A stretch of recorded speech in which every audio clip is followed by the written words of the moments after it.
I give Ray a video. He watches all my opponent's fights.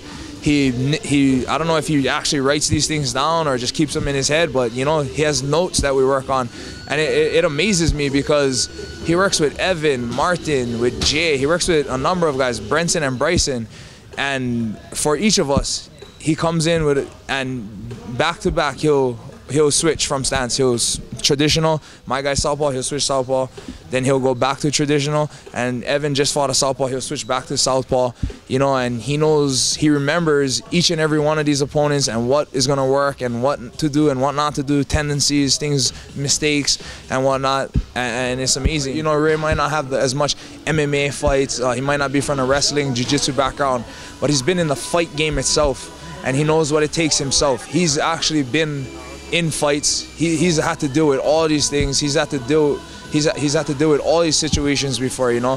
So to have him in my corner like that, it's like a book for me, an encyclopedia, a go-to guide.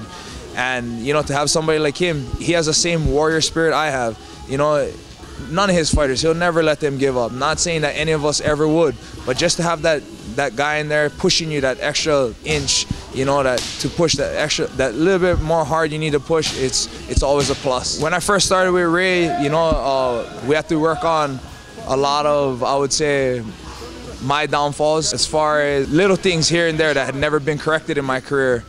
Prior to working with Ray, I'd been fighting for three, maybe 4 years or so. In that 3 years, I'd created some bad habits, you know, that had never been corrected, and I kept them because they work.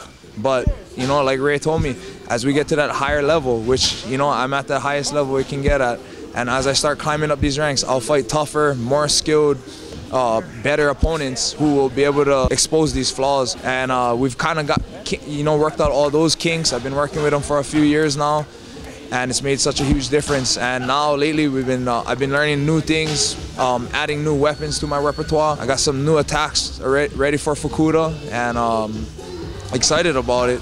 Thanks for watching. Please subscribe, like, and comment, and go to MMAinterviews.tv to watch the full fight feature on Brad Tavares.